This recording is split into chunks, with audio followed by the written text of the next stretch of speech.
रामभद्राचार्य जी कह रहे हैं कि अभी मुक्तेश्वरानंद को एबीसीडी नहीं आती है राजनीति की।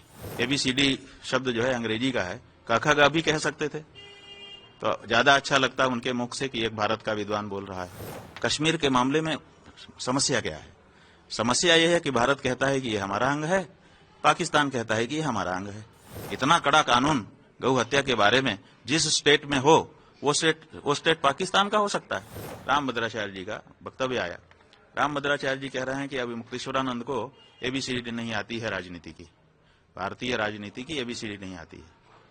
एबीसीडी शब्द जो है अंग्रेजी का है, काखा भी कह सकते थे तो ज्यादा अच्छा लगता उनके मुख से कि एक भारत का विद्वान बोल रहा है। खैर, तो वो कह रहे हैं कि अभी मुक्तेश्वरानंद को राजनीति की एबीसीडी नहीं आती। हम ये कह रहे हैं कि कश्मीर के मामले में समस्या क्या है?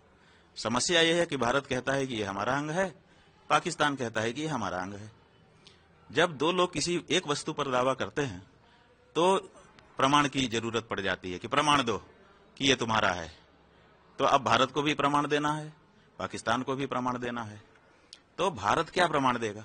अभी तक तो हमारे पास बड़ा प्रमाण था कि देखिए ये हिंदुस्तान का हिस्सा है, इसलिए यहाँ हिंदू कानून लागू है। रणवीर दंड संहिता जो राजा रणवीर जी के समय लागू की गई थी, रणवीर दंड संहिता विक्रम संवत 1979 विक्रम संवत में वो कानून बना है। उसके साथ ईस्वी सन नहीं लिखा है, विक्रम संवत लिखा है। विक्रम संवत हमारा हिंदुओं का संवत है। विक्रम संवत से जोड़ करके कानून पास किया गया है और उसमें 10 साल तक की कैद है अगर कोई गौ हत्या करता है। यहां तक कि गौमांस अगर किसी के पास पाया जाता है तो 1 साल की कैद और दंड उसके लिए भी घोषित है। इतना कड़ा कानून गौ हत्या के बारे में जिस स्टेट में हो वो स्टेट पाकिस्तान का हो सकता है। अपने आप प्रमाणित हो जाता है कि ये हिंदुओं का स्थान है, यहाँ पर हिंदुओं का कानून चल रहा है। तो कश्मीर हमारा है, इस बात का सबसे बड़ा प्रमाण रणवीर दंड संहिता थी। गौ हत्या का निरोध था, गौ हत्या को दंडनीय अपराध घोषित किया गया कानून था। उस कानून को धारा 370 हटाने के बहाने हटा दिया गया। अब जब वहां पे गौ हत्या होने लग गई तो गौ हत्या हिंदुस्तान में होगी तो अपने आप पाकिस्तान का दावा बड़ा हो गया कि साहब यहाँ तो गौ हत्या जाया जाए और हमारा स्थान है।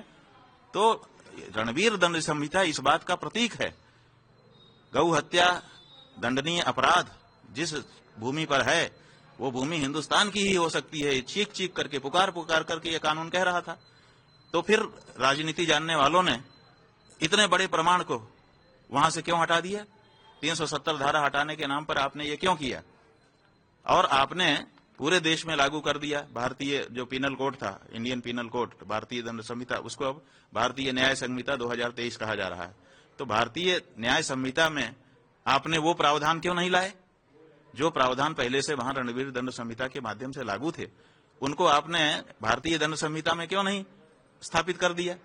किस व्यक्ति ने मांग की थी कि इन दोनों कानूनों को हटा दिया जाए? किसी ने मांग तो नहीं की थी।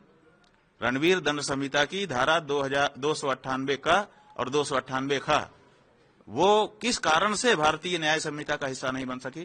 क्यों हटा दिया गया? इसका मतलब है मतलब हम